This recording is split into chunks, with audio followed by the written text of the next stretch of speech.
How we doing, meteorologist Steve Fandero here, hanging in the back of the Weather Center. Let's talk Ida. Let's talk tropics. There's a lot going on in the tropics, and we're going to talk our local forecast because we do have some changes in the next 7 days or so, some of which, and most of which, are in fact due to Ida. Now, this still Category 4 storm, devastating hurricane, strong hurricane, major hurricane, made landfall around midday today, around 11:55 a.m. along Louisiana's Gulf coastline there, and it is just ravaging Louisiana as we speak. Strong winds, devastating winds, accompanied with devastating storm surge. We're talking storm surge over 15 feet in spots. Storm surge is basically the new elevation of the seawater. So you take a 10 to 15 foot storm surge. That's like taking the ocean and making that sea level be 10 to 15 feet higher, and then you add 20 to 30 to 40 foot waves on top of that. So big time storm surge. There's going to be lots of flooding going on here. Let's hope the levees work out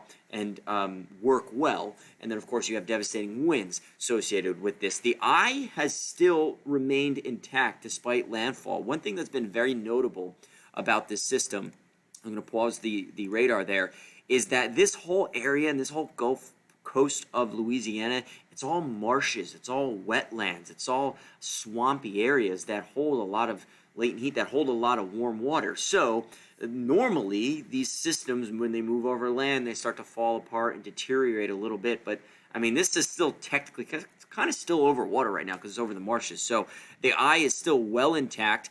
The right side of the system, that front right quadrant, is really close to the downtown area of New Orleans and the metro of New Orleans. So they're going to see wind gusts up to 100 miles an hour at least as this thing makes its way to the north, approaching the I-10 kind of corridor there.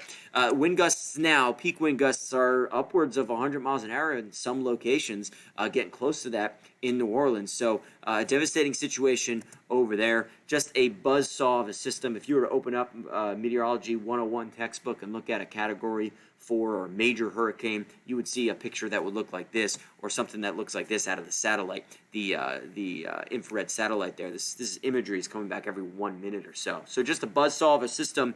Something else that's been kind of spooky, I'm calling it spooky, is that this is the third landfalling hurricane on Louisiana on August 29th.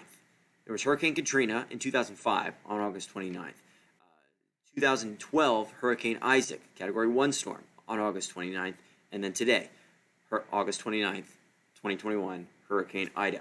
Ida, technically and statistically the strongest, with wind speeds upwards of 150 miles an hour at landfall with the Category 4 status. And we'll see the impacts unfold over the next 12 to 18 hours as they will continue to unfold over the next 12 to 18 hours. Those conditions really going to persist through the night. So the latest from the National Hurricane Center has gusts over 150 in the center of the system around the eye wall there. The track has it pulling up to the north. It's Category 3. It's going to slowly deteriorate as it makes its way to the north. By Monday afternoon, it'll be exiting the Louisiana area. It'll be making a northeast turn through Tuesday into parts of Tennessee, then Wednesday by West Virginia and western parts of Virginia, and then into our part of the world by Wednesday into Thursday. So it'll be at this point in time, talking mid to late week, Wednesday and Thursday, it's going to lose its wind, but it's still going to hold all that tropical rain. So it's going to be like a hodgepodge of just mess of an unorganized just slosh of tropical rains. We'll tap into a little bit of that. So we do look to increase our rain chances by Wednesday into Thursday. We'll fine-tune the timing. As of now, it's likely in a good agreement that we'll see some rain later Wednesday night throughout the day. On Thursday, a good soaking, solid little breeze.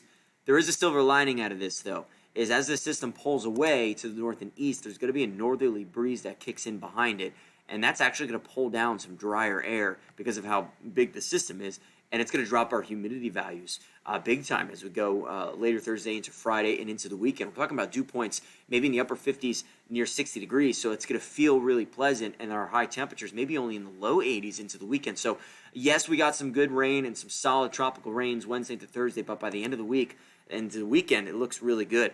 Elsewhere in the tropics, hey, it's peak hurricane season. We have Tropical Depression 10 in the south central Atlantic, and then Tropical Storm Julian in the north central Atlantic. We have no concerns from either one of them. Our only impacts from anything tropically our impacts from anything tropical will remain the rain from Ida. But let's start with, Tropical Storm Julian. It's going to move to the north into the cooler waters of the northern Atlantic. Stay out to sea, very short-lived system, no concerns there. And then with Tropical Depression 10, maybe by Tuesday it becomes Tropical Storm Kate. It'll stay well east of Bermuda and likely stay in the central Atlantic. So, again, no concerns with this one, but we know how things can change in the tropics, so we'll keep an eye on it.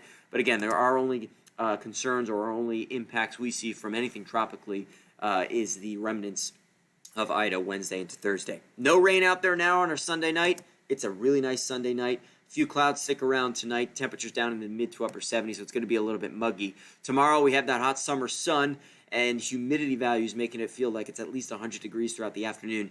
And we will, though, see some cooling showers and thunderstorms that develop later in the afternoon and into the evening. So it looks good overnight on Future Track. Tomorrow morning, get a good amount of sun, and then we go to Monday afternoon. A few showers start to pop up. We go to the evening commute, 5, 6, 7 o'clock. We still have some showers and thunderstorms around, taking us into sunset, then tapering off after the sun does set. We'll stay hot and humid on Tuesday, maybe only some isolated showers around in the afternoon.